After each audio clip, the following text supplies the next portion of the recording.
dependent sources. Okay? At the same time. And this is something that we have actually already been talking about because we talked about transistors and op-amps I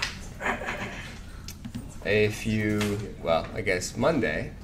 So we're now going to talk about them in terms of our linear graph models and how we can come up with a dynamic model of an op-amp and other types of dependent sources. The op-amp is sort of our quintessential example of a dependent source, and we're going to learn how to deal with these types of elements. So, system elements like the transistor, diode, and op-amp, along with the strain gauge, can be modeled as dependent sources. Okay, and this is something that we have to be able to do, and I think that it's pretty straightforward how to deal with them, but I think that they can look a little bit scary at first. There is some confusion around this sometimes. So dependent sources can be represented by the linear graphs shown below, and on the left-hand side we have a dependent source that is a voltage source. Okay? Getting there in my notes. And on the right-hand side we have a dependent source that is or not a voltage source necessarily, like a cross-variable source. And on the right-hand side we have a through-variable dependent source. And it looks kind of confusing, and I just want to make sure that we understand how this kind of works. So what happens is, the idea behind a dependent source is it's a source, like all other sources. It draws its power from outside of the system, right? So energy enters in through the source elements, okay? Now, energy enters in, but our typical energy entering in sources are completely independent of what happens in the system, right? Remember, our ideal sources were just, whatever is going on outside the system, it's going to supply whatever it says. I mean, ideally. In reality, it doesn't, but ideally that is what would happen. So this cross-variable source on the left-hand side here, instead of being just independent of the system, in this case, it's dependent on something in the system. Okay? And that's what this notation, or this symbol is supposed to represent. We have another branch that somehow is inside the system that is determining what this voltage source, or what this cross-variable source is going to do. Okay? And it's interesting. It's different than what we've looked at before, right? Because previously this was just independently set. Now there's this sort of, the knob that we use to turn the source is not outside the system anymore. The knob is like built into the system. Ooh, that means feedback. That means feedback. That's exactly right. And that's the op-amp. That's why we're going to come back to the op-amp, because the op-amp has that aspect to it. Okay? So, then it's the same for a through-variable source as well. Something inside of the system specifies or determines what that force or current or torque is going to be. Okay. Now, the elemental equations for a cross-variable source is that there is some function. So G here is just some function. So the cross-variable source is equal to some function of whatever this cross-variable is over here. So let's say for an ideal case, we have Vs equals some constant times V1. So this would be an ideal linear sort of dependent source, cross-variable source equation. For a through-variable source, we have some constant times F1. So the force that comes in depends on the force that is some force F1 in the system, or the current that comes in is dependent on some current in the system, etc., etc. The idea is that some dependent variable in the graph sets the source variable. Okay? Energy is not conserved because the source is supplying energy from the environment, remember? But the knob on the source is inside the system itself. So let's look at an op-amp. That's sort of the example that we want to be able to do. What's nice is that we can now look at an op-amp in a more dynamic sense. In the analysis we did on Monday of the op-amp, we looked at the op-amp in the static, sort of what is the gain of this amplifier circuit sense. But we wouldn't be able to determine from that analysis, we wouldn't be able to determine how the circuit would respond dynamically in time. All right, so we wouldn't be able to tell, like if actually in that circuit analysis we did on Monday, there were only resistors, but there were no energy storage elements, and so the dynamics were pretty trivial in that case. In this circuit, we have a capacitor, so there are some non-trivial dynamics going on. And we have to be able to deal with that with op-amps in there, and this is one way to do that, is to use a dependent source model. So an op-amp can be modeled as a dependent source. Consider the op-amp in the figure and this circuit in general. Develop a state model for the system. Consider the input voltage, Vi, to be a voltage source, and find an output equation for Vout. So we have one input, which is Vi, and one output, which is Vout. However, we also we know it's an op-amp, and we didn't draw in those two terminals, but this is the source as well, right? It supplies power to the system. It's a dependent source, but it does supply power from outside. So we have really two sources in this system, but there's really only one that we're going to end up with in the final analysis, and we're going to explain why that is. Because this one is completely determined, the op-amp source is completely determined by what goes on inside the circuit. Okay? So let's look at the solution to this problem.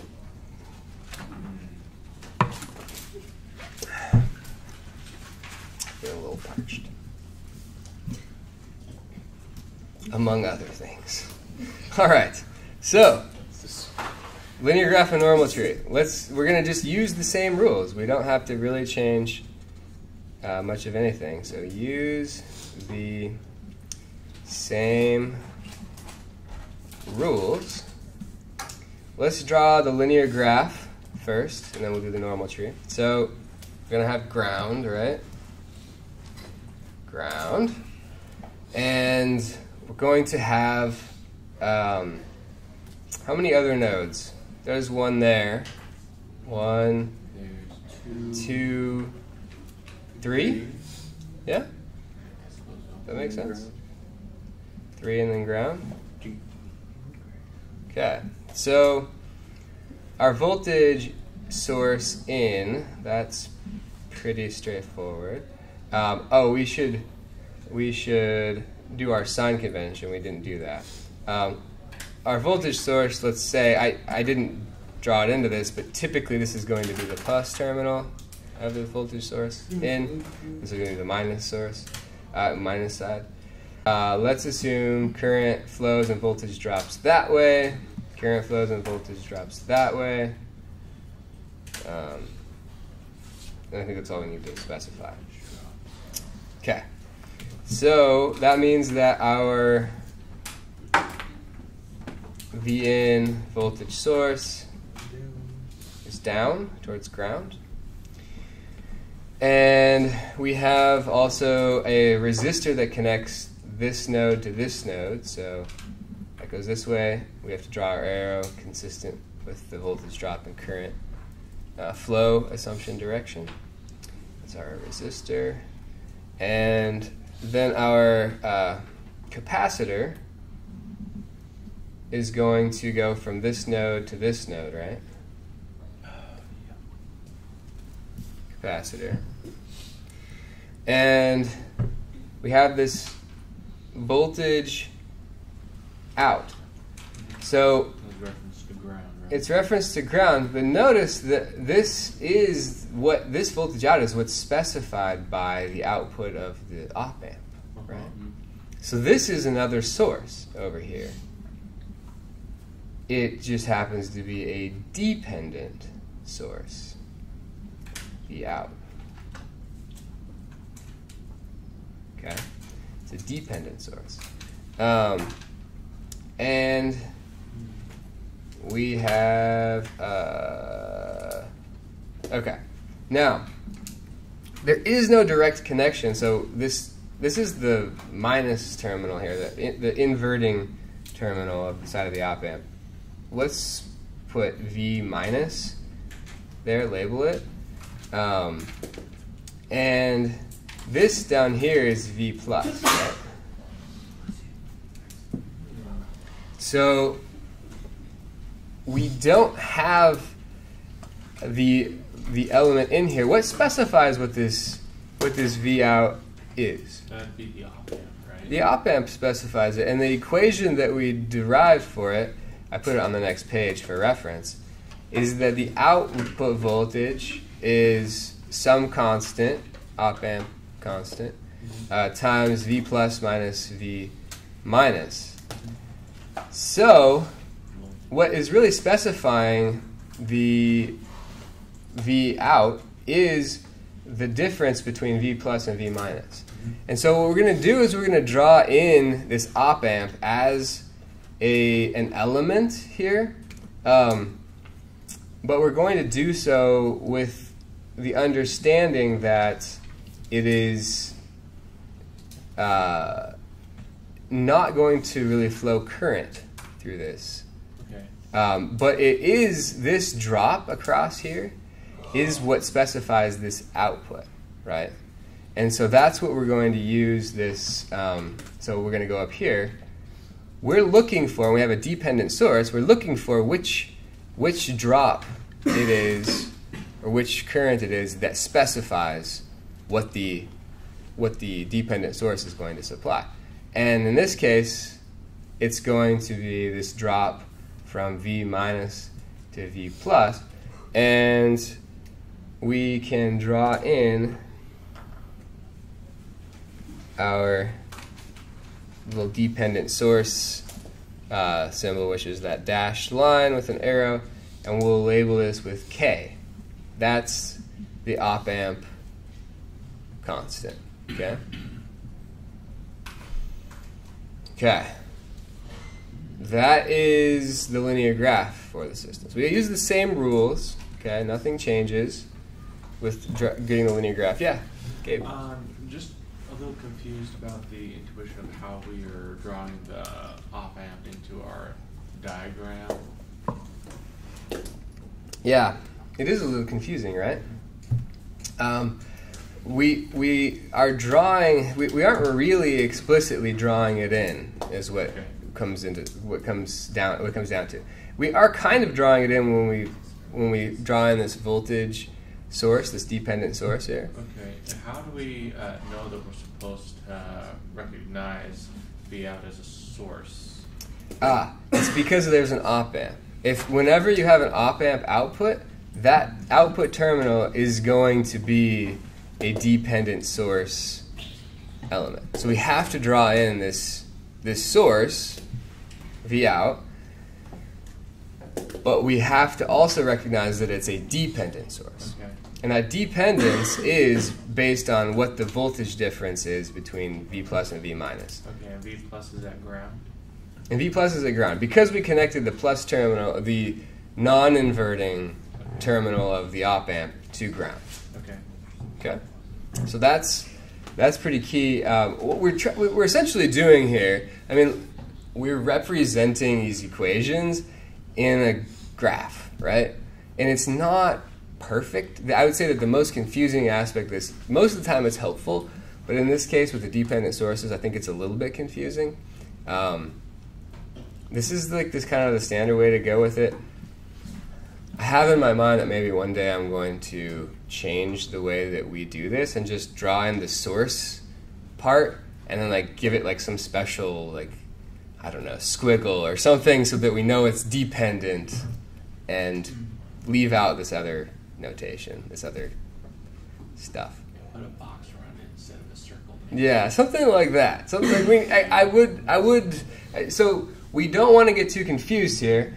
We drew this thing, and this stuff right here that I've just highlighted, this stuff is really not necessary for our equations as long as we recognize that this V out is a dependent source and it's specified by these variables inside the system. And we're very cautious to make sure we do that.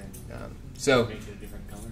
we could deal with that. But I'm going to now do the normal tree. And we start again, as always, choosing our A-type energy storage elements. Or sorry, our cross-variable inputs. What am I saying? Our cross-variable sources. And we've selected that. And we select this as well. Even though it's dependent, we still select it, okay? In our normal tree. Then we choose A-type energy storage elements, which our capacitor is one. And then we would look for any transformers or gyrators, but we don't have any. So we don't have to deal with that. And we also actually look at this and we say if we select any more branches, we create a loop, so we're done. So, all right. So that's our normal tree. Now, variables and system order.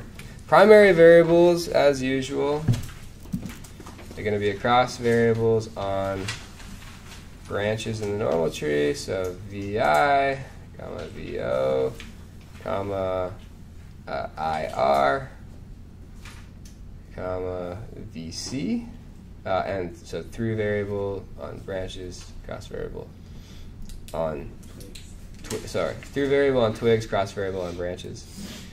Secondary, or we just need to permute that. So yeah, right. IO, VR, IC. So which of these are our state variables? VC, right? It's cross variables and A types in the normal tree, right? So VC is our only A type in the entire system, so it's also in our normal tree, so it's a state variable. So it's a first order system. So super easy, right? No problems. No. All right. So the elemental equations, we proceed as usual. dVC dt is equal to 1 over C IC. That's an IC. For the resistor, we have that VR equals IR times R. And we're solving these for primary variables, so we need to solve that for IR, right? IR equals VR over R. And V out, so this is now where we write an elemental equation for dependent sources, okay? So a dependent source, what we've got is that V out, since it depends on things in the circuit, it's this, right? It's K times V plus minus V minus. Now, our V plus is connected to ground. So what must V plus always be? 0. 0. So we can just say, we can draw it in. We can say V plus minus V minus. But we can say V plus is always 0, and therefore V out is equal to negative k v minus. Exactly. Now, v out is a primary variable, so we're in good shape there. Now, we should talk for a minute about, so the state vector is easy enough, right? State vector is going to be VC. State vector valued function is going to be VC. Now, our input is a little bit trickier in this case. Let's call U our input vector valued function.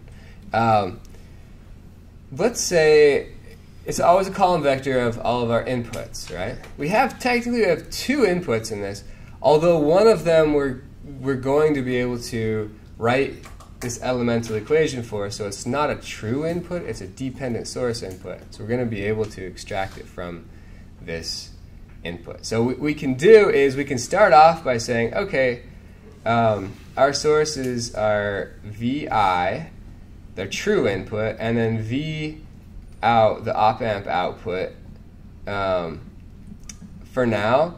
And eventually we're going to write U prime, our true input is going to be just VI. U prime, we're going to say, is just VI. Okay? We're going to get rid of this V out. But for construction purposes, we can treat V out as an input, and then we can substitute in and simplify accordingly. So we'll come back to that. There are two ways to think about it. You can either think of V out as being an input, like this in this case, or you can think of V out as not being an input at all. And so I want to go through both cases. It's easy to translate between them. We just have to be clear on what we're doing. So continuity equations, we need to draw how many contours for how many continuity equations? So it's continuity are the ones we draw a contour and have to intersect one passive element, passive branch in the normal tree, right? And only one. So this is the one. These two are not passive, so therefore we don't write those. So we have that IR. So we write these typically as IC equals, right? So it's IC equals IR minus we're going to have to look at on the graph here. This would be I minus, right? The current that flows in through here. So let's write that, and then let's make a simplifying assumption. So we write that IC. I'm going to actually copy this down so we can see it better while we write. I always like to do that. It seems to help. I know, right? One day.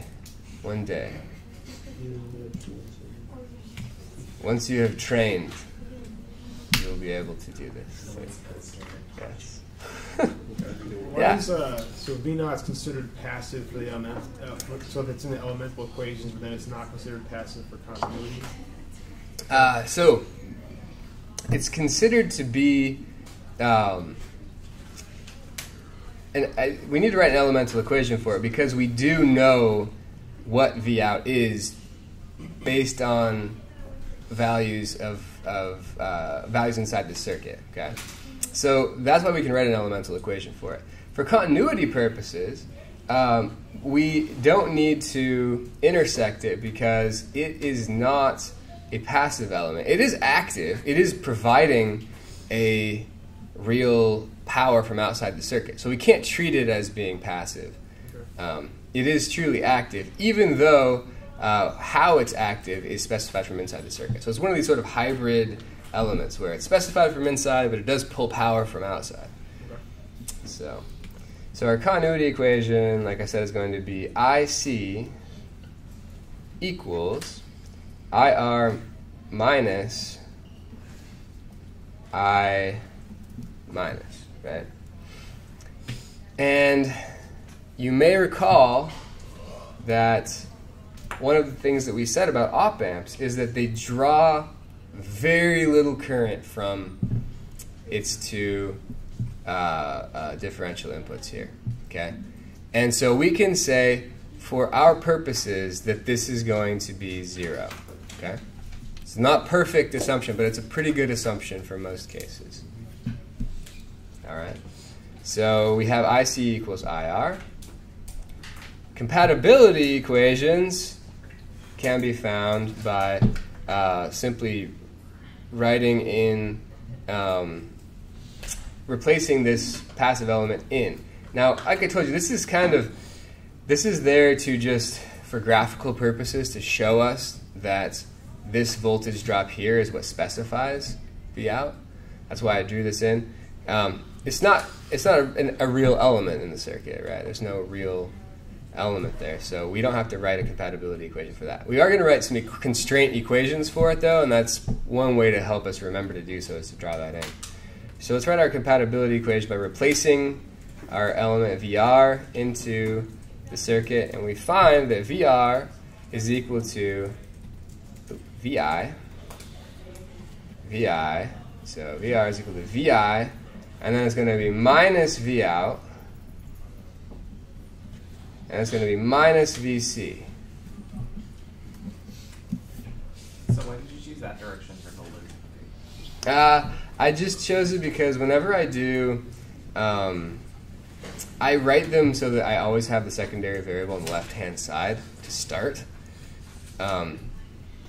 If you do that, then what you do, the way to do that is to say, okay, this is like a vector from this node to this node, VR is, and if we always write the across variable of the element we're going to place into the normal tree to create that loop equals whatever it equals, then we just need to say, okay, how do these vectors add up to get to the other one? So we say, okay, VR is the same as going this other path, right? VI minus V out minus VC. You could just, if you get confused by that process at all, I recommend just saying, okay, start at one node, go any way you want around the loop. If it's a drop, use plus. If it's a gain, use minus. And then when you get back to the start, set it equal to 0. So it's kind of just like keeping the what is the variable? Secondary variable? The secondary variable. So you're keeping it positive on the left-hand side? Yeah, I'm doing that. I'm keeping it positive on the left-hand side because that's what we want to solve for. So it's like a little bit of a shortcut in doing the problem, so I have to write one less equation if I do it that way. Not a big deal if you can't make that leap with me and you want to just write it in a loop. Totally cool with that. So yeah, this is a nice little trick, but it only saves maybe like 10 seconds. So if it's confusing, On a test, that's helpful. it is helpful, and that's why I try to teach it to you guys, but it's not necessary either. So constraint equations, when we have these dependent sources, we have constraint equations that we need to write oftentimes. Not every time, but oftentimes. So the real reason we're doing it is that we have this, notice I let us get away with something. We wrote this equation in terms of V minus, right? V minus is not one of our typical variables that we have. It's not really a primary variable. It's not really a secondary variable. We didn't list it in there, did we? So we have to write that in terms of variables, in terms of primary or secondary variables, so that we can eliminate V minus, because we don't want V minus hanging around. Woo! That just brought back some memories. Yeah, some MATLAB. Anyways, that's some research I'm working on. That was my consolation last night. I was like working on research while the results were coming in. But I have control over this. I have control over this. So, all right. So the constraint equations are: we just need to write an equation for, let's see, V minus is equal to, in terms of our variables here, we could say it's equal to either this voltage drop or this voltage drop, right? So we can write them both, and I'm going to write them both. I'm going to write V minus is equal to VC plus V out. So VC plus V out. So V minus is that. It also is equal to this going the other way, right? We could say, and it's also true that V minus is equal to VI minus VR. It's equal to both of those things from the circuit. And so when we do our algebra, we're going to want to eliminate variables that we don't want, and when we write the state equation too. So algebra is pretty straightforward for this. So I'm just going to do it all in one line. dvc dt is equal to, from that elemental equation for the capacitor, dvc dt is equal to 1 over c IC, right? That was the equation. But we can write, from our continuity equation, that's just equal to IR. And IR, from the elemental equation we have for the resistor, is just equal to VR over R, right? So VR over R. So we have then 1 over RC, so factoring out the R here, not really factoring, but consolidating our constants. We have times VR. And VR is this, right? VI minus VO minus VC. Okay? Now, if V out, our op-amp output voltage, was a true source, we would be really done now, right? Because we would have source, and state variable. Let's write it with our sort of preliminary U the first time, and then I'll show you how to make it into our true U equation. So dx dt, so our dvc dt equals, our A matrix is going to be a 1 by 1 because we have one state variable. It's going to be negative 1 over RC times X, which is just VC, right?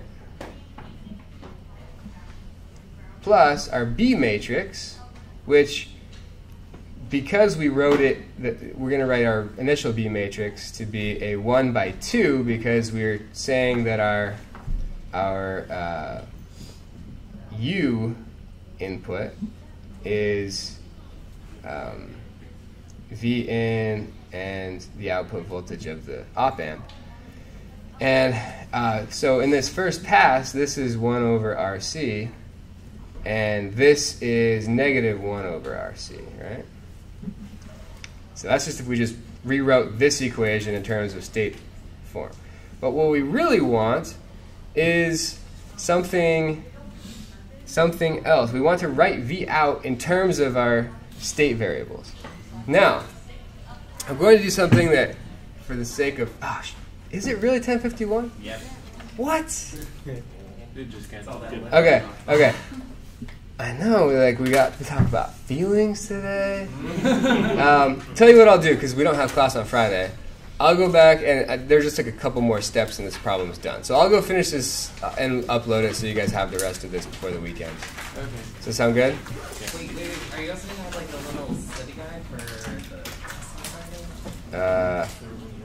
Would you like a study guide for the test on Friday? So wait, test is on Friday?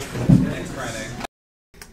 Well, it has been a day, but I'm finally going to finish this example and upload all this for you.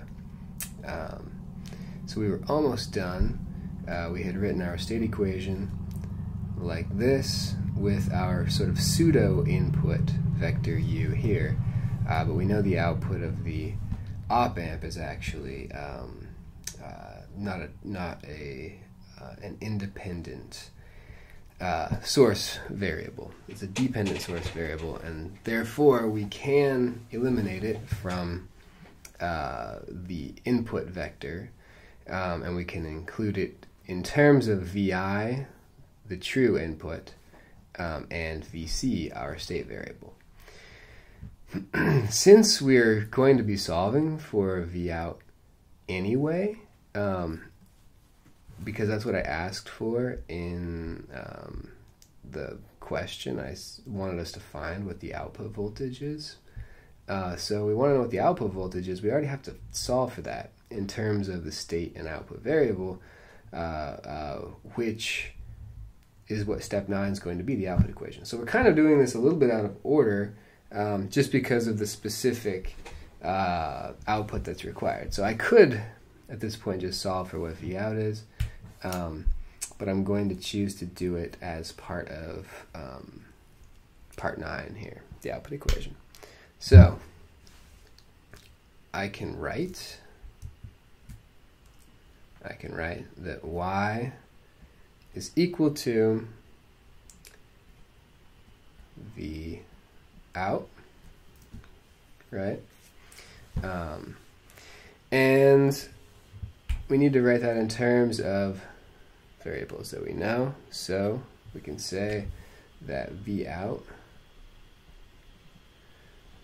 is equal to, from the elemental equation we wrote above for it, for the op amp, we said it's equal to negative K V minus.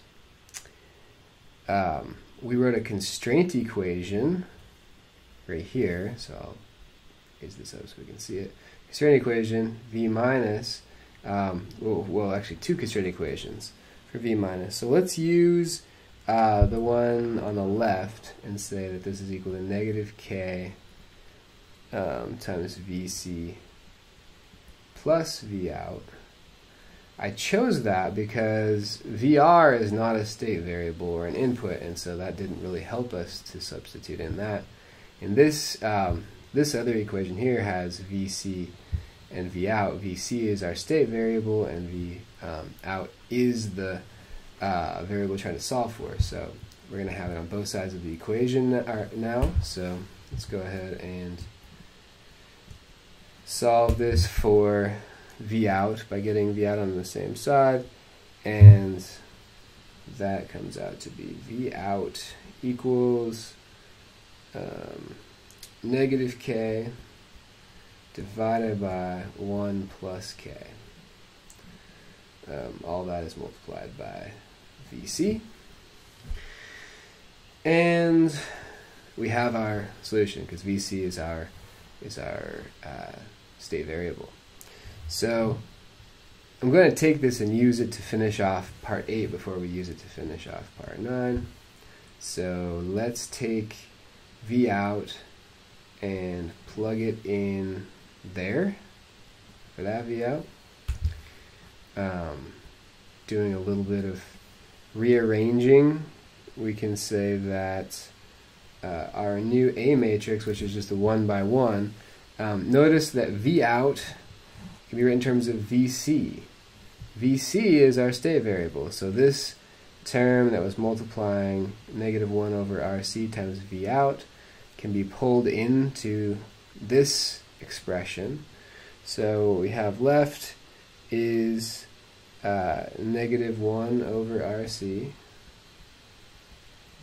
times 1 minus K over 1 plus K.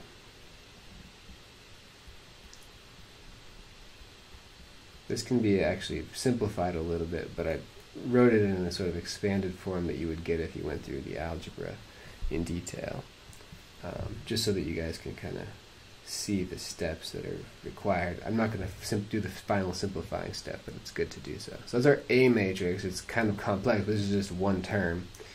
VC is our state vector, plus our B matrix now is just left to multiply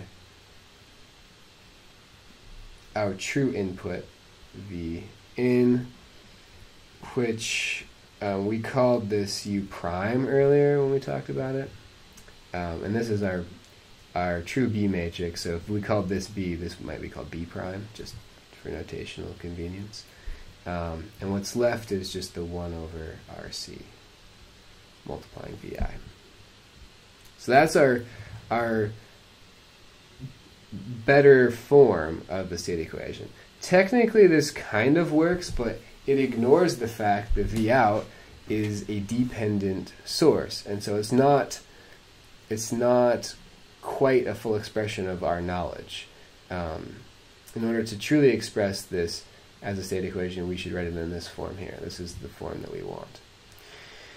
Now the output equation is done because we have what V out is in terms of state variable. We just need to write it in standard form.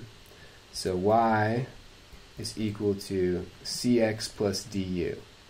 Now, the C matrix, since we have one output and we have one state variable, is going to be 1 by 1, and our C matrix is going to be whatever multiplies, I'm going to make it a little bit bigger, whatever multiplies our state variable, BC, which we already found is negative k over 1 plus k.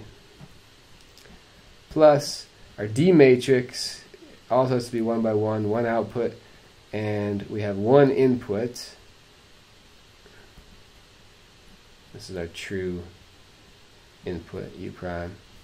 And we have nothing there. This equation doesn't have anything to do with VI. So that is that problem. That's the whole thing. Hopefully that made some sense. If you have any questions, let me know. We have a long weekend, but I should be available to answer some questions on this Slack. I was going to say the Skype. We'll stick to Slack. All right. Farewell.